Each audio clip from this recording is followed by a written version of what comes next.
नमस्कार मित्रों, स्वागत है आपका हमारी आज की विशेष आध्यात्मिक कथा में।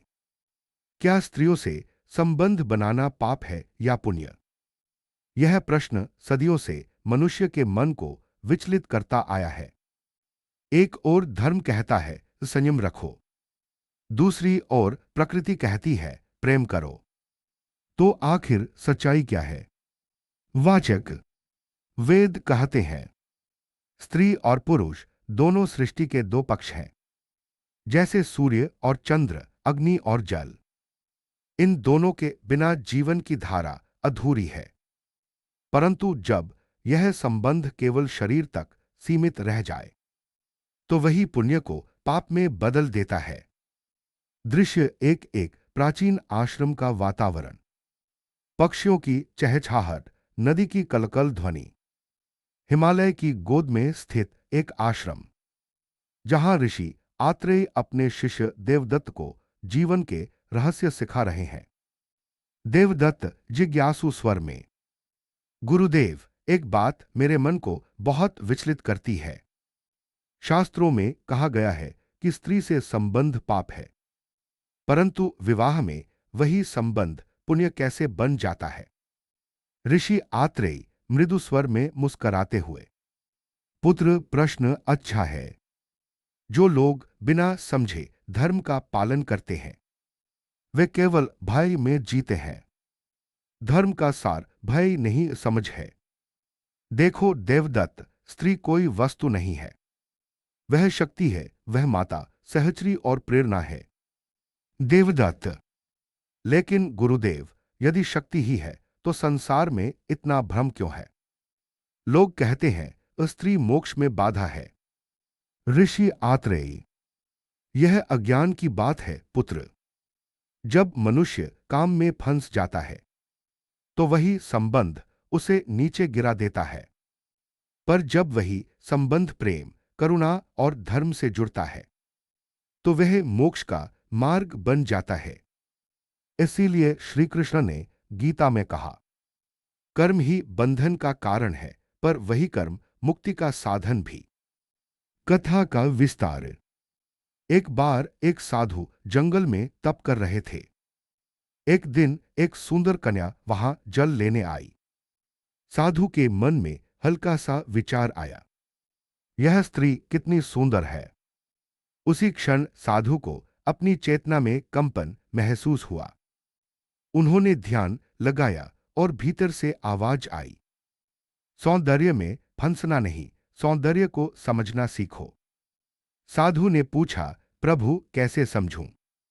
उत्तर मिला, जो सुंदरता तुम्हें बाह्य रूप में दिखती है वह उस आत्मा की छाया है जो परमात्मा की अंश है।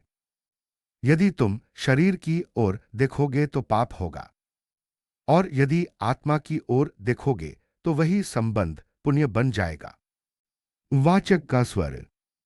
देखिए मित्रों, यही धर्म का सार है। पाप और पुण्य किसी क्रिया में नहीं, बल्कि उस क्रिया के भाव में छिपे हैं।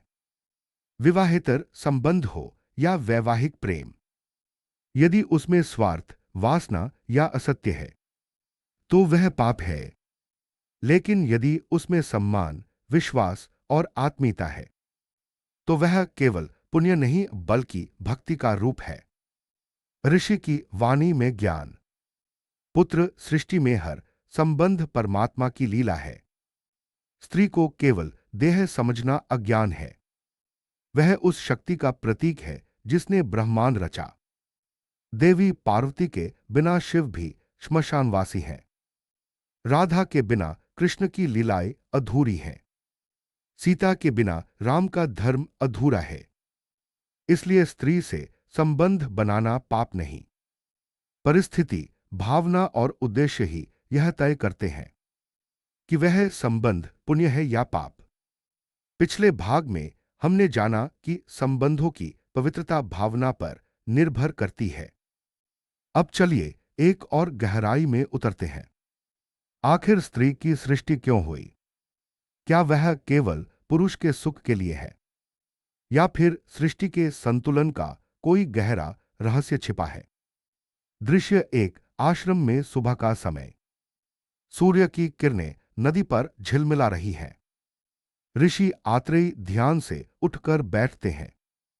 उनके सामने शिष्य देवदत्त हाथ जोड़कर खड़ा है। देवदत्त विनम्रता से, गुरुदेव, कल आपने कहा था कि स्त्री शक्ति का प्रतीक है, परंतु यदि ऐसा है तो ईश्वर ने स्त्री और पुरुष को अलग अलग क्यों बनाया? क्या दोनों को एक ही रूप में नहीं होना चाहिए था?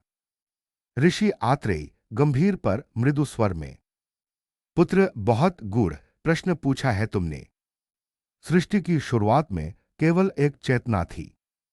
न वह पुरुष थी न स्त्री।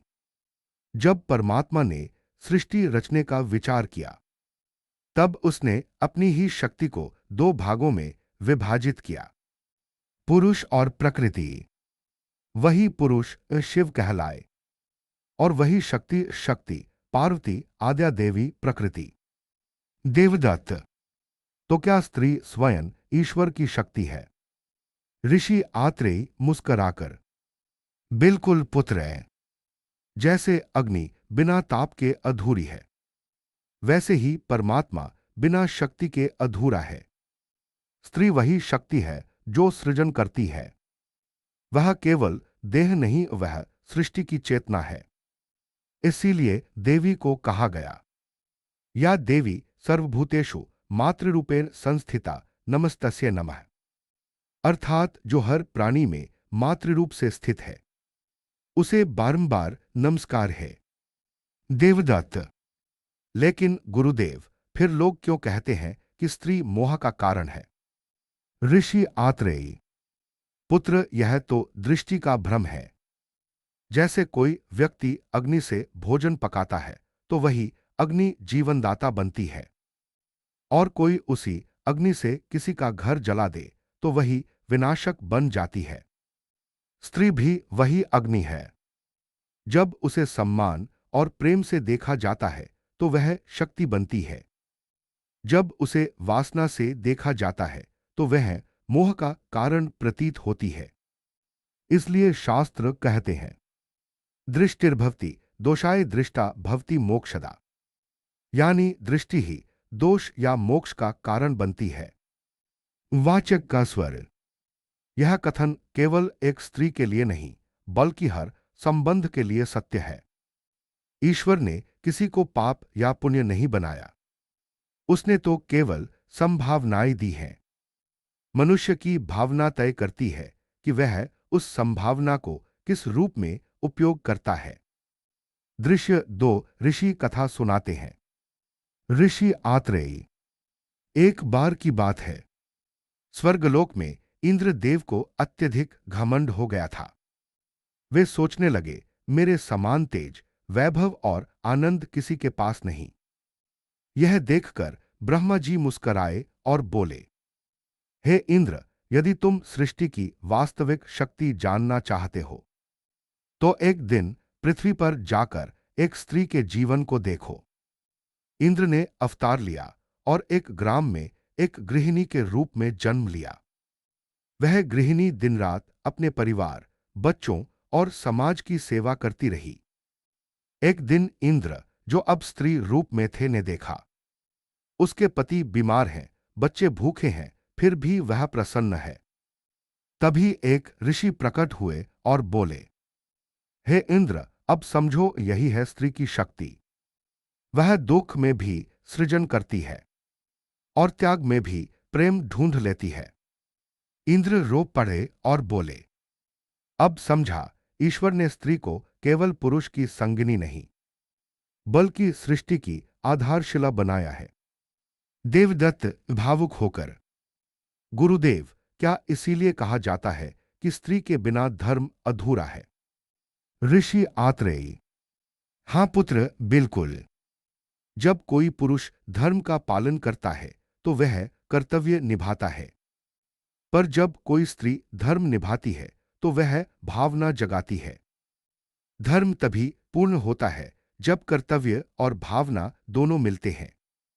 यही कारण है कि रामायण में कहा गया, जननी जन्मभूमिष्ठ स्वर्गात्पि गरीयसी, यानी मां और मातृभूमि स्वर्ग से भी श्रेष्ठ है। वाचक का स्वर। देखिए मित्रों, यही सृष्टि का नियम है। स्त्री और पुरुष दोनों एक दूसरे के पूरक हैं। कोई ऊंचा नहीं, कोई नीचा नहीं। जब कोई पुरुष स्त्री को केवल भोग की वस्तु समझता है, तब वह धर्म से गिरता है। और जब वह उसे शक्ति, सृजन और प्रेरणा के रूप में देखता है, तब वही संबंध पुण्य बन जाता है। दृश्य 3 शाम का समय, गुरु का उपदेश। ऋषि आत्रेय संवेदनशील स्वर में। पुत्र, याद रखो, संबंध तब ही दिव्य बनते हैं जब उनमें स्वार्थ नहीं होता। यदि कोई पुरुष किसी स्त्री से केवल अपनी वासना की पूर्ति के लिए जुड़ता है, तो वह अपने आत्मा को अपवित्र करता है। लेकिन यदि वह उसी स्त्री में मां, देवी या साथी के रूप में ईश्वर की झलक देखता है, तो वही संबंध पूजा बन जाता है। यही कारण है कि हमारे ऋषि मुनियों ने विवाह को केवल सामाजिक बंधन नहीं, बल्कि यज्ञ कहा है। विवाह एक यज्ञ है जिसमें 2 आत्माएं एक उद्देश्य के लिए समर्पित होती हैं। देवदत्त। गुरुदेव, अब मैं समझ गया। संबंध का मूल्य शरीर से नहीं, भावना से मापा जाता है। परंतु फिर भी एक बात मन में उठती है। यदि कोई मनुष्य विवाह के बाहर किसी स्त्री से प्रेम करता है, तो क्या वह सदा पापी कहलाएगा? ऋषि आत्रेय मुस्कराते हुए। नहीं पुत्र, प्रेम कभी पाप नहीं हो सकता। परंतु अधर्म का मार्ग प्रेम के नाम पर अपनाना ही पाप है। यदि प्रेम किसी का अहित करे, किसी को छल दे, किसी का जीवन तोड़े, तो वह वासना है, प्रेम नहीं। सच्चा प्रेम तो वह है जिसमें दोनों आत्माएं एक दूसरे के उत्थान के लिए समर्पित हों। जैसे मीरा का प्रेम कृष्ण से था, वह शारीरिक नहीं, बल्कि भक्ति का प्रतीक था। वाचक का निष्कर्ष। मित्रों, यह सत्य कथा हमें यह सिखाती है कि ईश्वर ने स्त्री की रचना इसलिए नहीं की कि पुरुष उसे भोगे, बल्कि इसलिए कि वह उसे समझे, सम्मान दे और उसके साथ मिलकर सृष्टि का संतुलन बनाए रखे। स्त्री संबंध का मूल उद्देश्य भोग नहीं, योग है। जब शरीर, मन और आत्मा में एकता होती है, तभी संबंध दिव्यता को छूता है। ऋषि आत्रेय। अंतिम वाक्य। याद रखो देवदत्त, जो स्त्री में केवल देह देखता है वह पतित होता है। जो उसमें देवी देखता है वह मुक्त होता है। यही धर्म का सत्य है। अगले भाग में हम जानेंगे कैसे काम, क्रोध और मोह मनुष्य को संबंधों की परीक्षा में डालते हैं और एक गुरु अपने शिष्य को सिखाता है संबंध का धर्म क्या है। जुड़े रहिए हमारी अगली कड़ी में। काम, क्रोध और मोह की परीक्षा। पिछले भाग में हमने जाना कि स्त्री की सृष्टि केवल देह के लिए नहीं, बल्कि सृष्टि के संतुलन के लिए हुई। अब कहानी आगे बढ़ती है, जहां गुरु अपने शिष्य की परीक्षा लेते हैं ताकि उसे यह समझ आ सके कि काम, क्रोध और मोह ही मनुष्य के असली शत्रु हैं। दृश्य 1। आश्रम में एक नई सुबह। हवा में चंदन की सुगंध है। नदी के किनारे गुरु आत्रेय ध्यानमग्न बैठे हैं। शिष्य देवदत्त अपने गुरु के चरणों में बैठा है। देवदत्त विनम्र स्वर में। गुरुदेव, आपके उपदेशों से मेरा मन शुद्ध हुआ है, परंतु मन के भीतर अब भी कुछ विकार बार बार उठते हैं। कभी किसी स्त्री का रूप देखकर मन विचलित हो जाता है, कभी क्रोध आ जाता है और कभी मोह में सब भूल जाता हूं। क्या यह स्वाभाविक है? ऋषि आत्रेय शांत मुस्कान के साथ। पुत्र, यह स्वाभाविक ही नहीं, आवश्यक है। जब तक मनुष्य इन तीनों का अनुभव नहीं करता, तब तक वह आत्मा की गहराई नहीं जान सकता।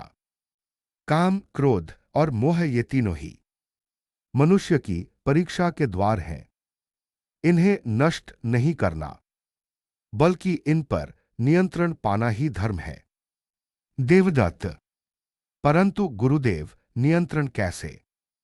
जब विचार अपने आप मन में उठते हैं, तो क्या हम उनके दास नहीं बन जाते?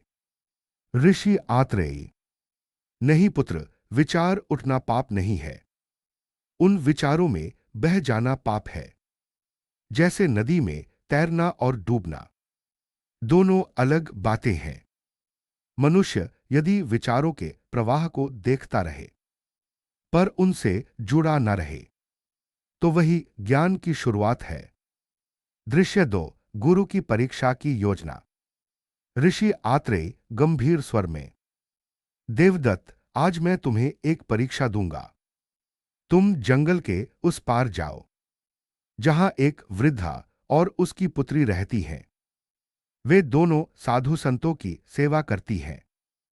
3 दिन वहां रहकर उनकी सेवा करना, लेकिन ध्यान रहे, अपने मन को स्थिर रखना, चाहे कोई परिस्थिति आए। देवदत्त आत्मविश्वास से: जैसा आप कहें गुरुदेव, मैं आपके आदेश का पालन करूंगा। दृश्य 3: जंगल के उस पार। देवदत्त जंगल पार करता हुआ एक छोटे से कुटीर तक पहुंचता है। वहां एक वृद्धा और उसकी युवा पुत्री उसे देखती हैं। बेटा, तुम ऋषि आत्रेय के शिष्य होना। स्वागत है, हमारे घर को तुम्हारा दर्शन पुण्य देगा। देवदत्त नम्रता से: माता, मैं 3 दिन आपके यहां रहकर सेवा करने आया हूं। वृद्धा मुस्कुराती है और अपनी पुत्री से कहती है: बेटा, अतिथि के लिए भोजन तैयार करो। वह कन्या जाती है और भोजन बनाते समय गीत गाती है। उसकी मधुर आवाज देवदत्त के मन को स्पर्श करती है। देवदत्त तुरंत अपना ध्यान भीतर मोड़ता है। नहीं, मुझे विचलित नहीं होना है। वाचक का स्वर। देखिए मित्रों, यहीं से परीक्षा शुरू होती है। जब मनुष्य संयम का मार्ग चुनता है, तो संसार उसकी परीक्षा लेता है। यही काम की परीक्षा है। दृश्य 4: रात का समय। रात गहराती है। वृद्धा सो चुकी है और कन्या दीपक के पास बैठी है। देवदत्त ध्यान में लीन है, पर मन में हल्का कंपन उठता है। वह सोचता है, कितनी पवित्र आत्मा है यह स्त्री। तभी उसके मन में एक और आवाज आती है: पवित्र या सुंदर। देवदत्त चौंक जाता है। उसे एहसास होता है कि उसका मन अब भी पूर्ण संयमित नहीं। देवदत्त अपने आप से: हे प्रभु, मुझे इस मोह से बचाइए। मैं किसी को देह से नहीं, आत्मा से देखना चाहता हूं। धीमी वेना की ध्वनि।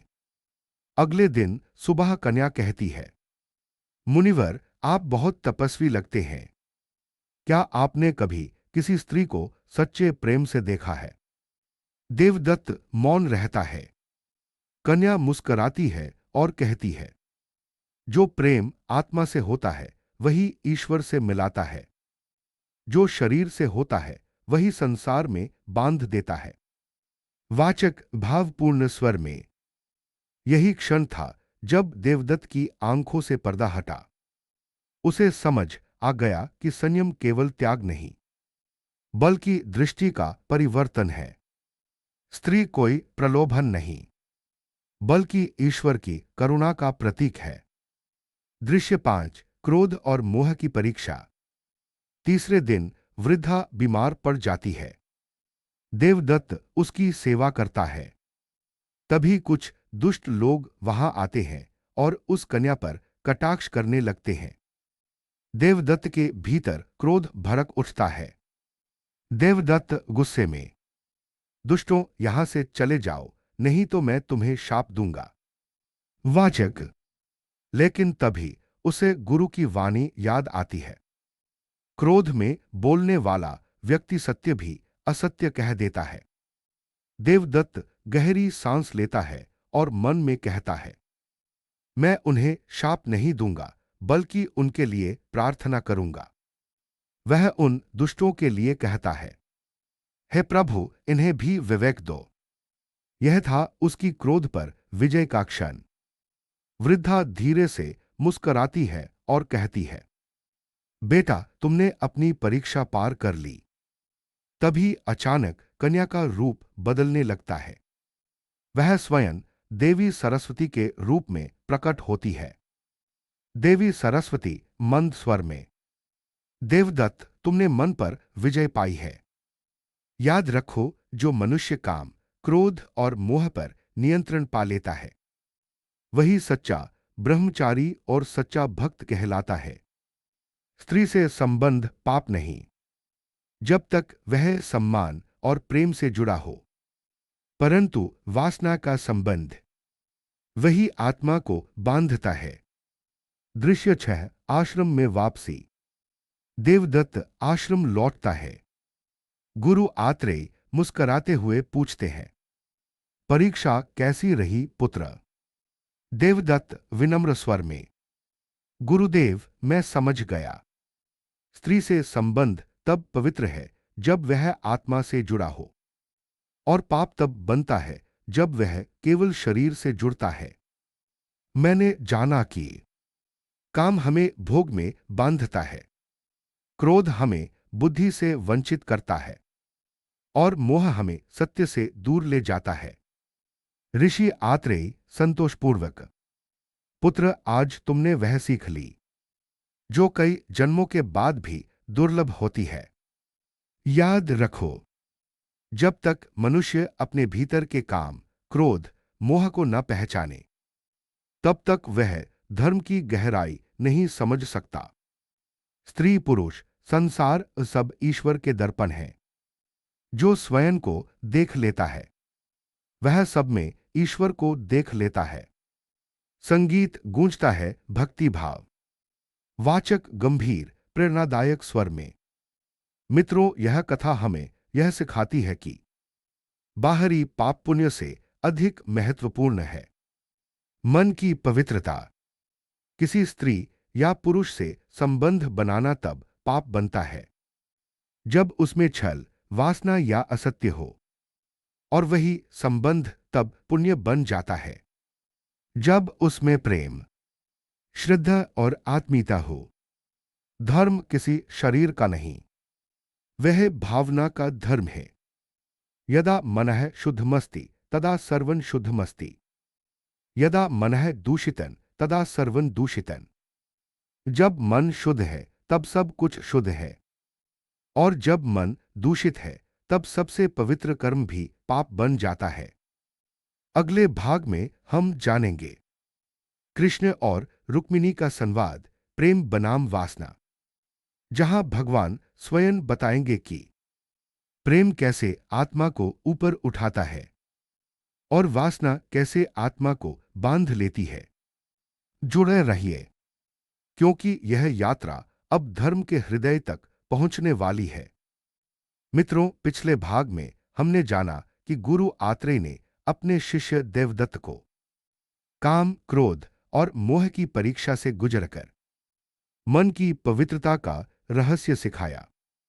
अब हम चलते हैं द्वारका, जहां स्वयं भगवान श्री कृष्ण और देवी रुक्मिणी हमें प्रेम और वासना के बीच का अंतर समझाएंगे। दृश्य 1, द्वारका महल का प्रातःकाल। समुद्र की लहरें तट से टकरा रही हैं। सूर्य की किरणें महल के स्वर्ण द्वारों को आलोकित कर रही हैं। देवी रुक्मिणी अपने कक्ष में ध्यानमग्न बैठी हैं। श्री कृष्ण धीरे से आते हैं और उनके पास बैठते हैं। कृष्ण मुस्कराते हुए, प्रिय रुक्मिणी, आज तुम गहन चिंतन में हो। क्या सोच रही हो? रुक्मिणी मंद स्वर में, स्वामी, मैं एक बात सोच रही हूं। जब संसार में लोग प्रेम की बात करते हैं तो अक्सर वह वासना में बदल जाता है, परंतु हमारा प्रेम तो शाश्वत है। उसमें कोई अधीरता, कोई अपेक्षा नहीं। क्या यही भेद है प्रेम और वासना में? कृष्ण मधुर मुस्कान के साथ, प्रिय, तुमने बहुत बड़ा प्रश्न पूछा है। प्रेम और वासना दोनों का प्रारंभ आकर्षण से होता है, लेकिन उनका अंत अलग होता है। वासना का आकर्षण केवल शरीर से होता है और प्रेम का आकर्षण आत्मा से। रुक्मिणी, परंतु प्रभु, वासना भी तो प्रकृति का ही एक अंग है। फिर उसमें पाप कहां से आता है? कृष्ण, सत्य कहा तुमने। वासना पाप नहीं है जब तक वह मर्यादा में है। जैसे अग्नि भोजन पकाती है तो हितकारी है, परंतु जब वही अग्नि सीमा तोड़ देती है तो घर जला देती है। वासना तब पवित्र है जब वह प्रेम में विलीन हो जाए, जब देह का मिलन आत्मा की अभिव्यक्ति बन जाए, तभी वह संबंध पुण्य बनता है। दृश्य 2, रुक्मिणी का प्रश्न। रुक्मिणी, प्रभु, आप कहते हैं कि प्रेम आत्मा से होता है, पर आत्मा तो निराकार है, उसमें भावना कैसे? कृष्ण मुस्कराकर, प्रिय, आत्मा का प्रेम ही सच्चा प्रेम है। शरीर बदलते हैं, रूप बदलते हैं, पर आत्मा का संबंध अनंत होता है। याद है जब तुमने मुझे पत्र भेजा था और कहा था, हे कृष्ण, मुझे अपने साथ ले चलो, तब भी हमारा संबंध शरीर का नहीं था। वह आत्मिक पुकार थी जो जन्मों जन्मों से चली आ रही थी। यही प्रेम है जो जन्म, मृत्यु, रूप या समय से परे हो। वाचक, मित्रों, श्री कृष्ण का यह वचन केवल रुक्मिणी के लिए नहीं, बल्कि हम सबके लिए है। प्रेम केवल पाने का नाम नहीं, बल्कि देने का नाम है। वासना कहती है मुझे चाहिए, प्रेम कहता है मैं देना चाहता हूं। दृश्य 3, कृष्ण की कथा, गोपियों का प्रेम। कृष्ण रुक्मिणी से। प्रिय, एक समय वृंदावन में गोपियां मुझसे प्रेम करती थीं, परंतु क्या वह वासना थी? नहीं, वह तो भक्ति का रूप था। उन्होंने देह नहीं मांगी, उन्होंने तो आत्मा मांगी। जब वे कहती थी, कृष्ण, हम तुम्हारे बिना नहीं रह सकते, तब उनका अर्थ यह नहीं था कि वे मेरे रूप को चाहती हैं। वे उस अनंत आनंद को चाहती थी जो मुझसे प्रवाहित होता है। यही कारण है कि वे मुझे प्रियतम कहती थीं, न कि स्वामी पूर्णविराम, क्योंकि प्रेम का अर्थ स्वामित्व नहीं, समर्पण है। रुक्मिणी भावुक होकर, प्रभु, तो क्या हर संबंध में प्रेम हो सकता है यदि उसमें समर्पण हो? कृष्ण, हां, लेकिन समर्पण का अर्थ आत्मा का मिलन है, न कि शरीर का। जब मनुष्य किसी से इसलिए जुड़ता है कि उसे अपने भीतर का ईश्वर दिखे, तब वह प्रेम बनता है। लेकिन जब वह जुड़ता है अपने स्वार्थ, इच्छाओं या असंतोष को भरने के लिए, तब वह वासना बन जाती है। दृश्य 4, रुक्मिणी का ध्यान। रुक्मिणी अपनी आंखें बंद करती हैं। उन्हें अपने भीतर एक प्रकाश दिखता है। वह समझ जाती हैं कि प्रेम ईश्वर का ही विस्तार है।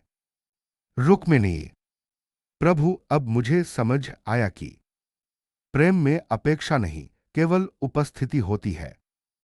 प्रेम तब नहीं कहता कि तुम मेरे हो, प्रेम कहता है मैं तुम्हारा हूं।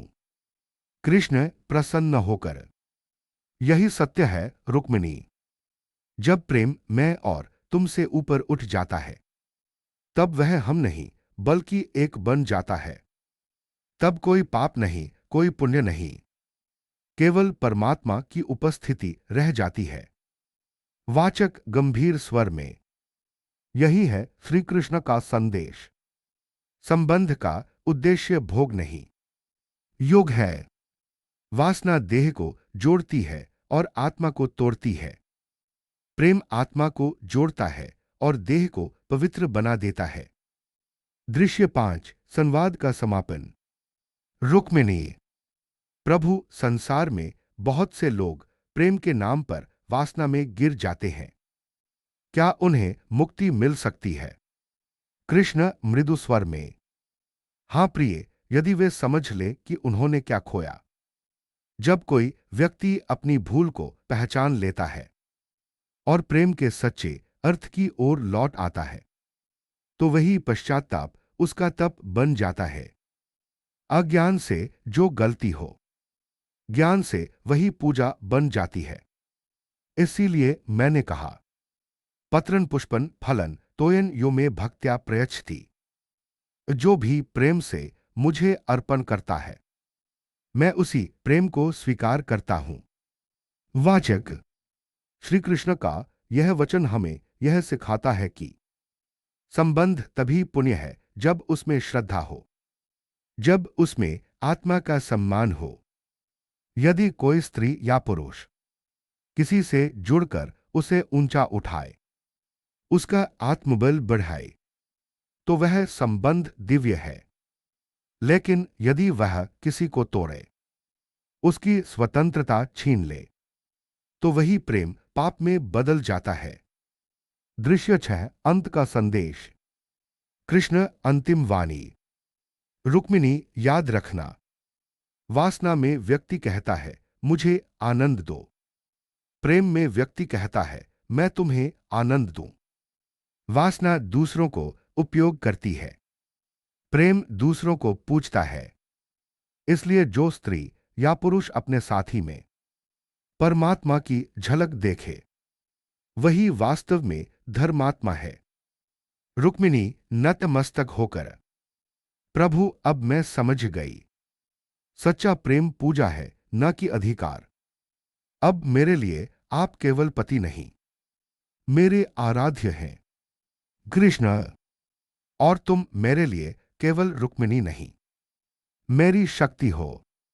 जैसे नदी बिना सागर के अधूरी है, वैसे ही सागर बिना नदी के निर्जीव है।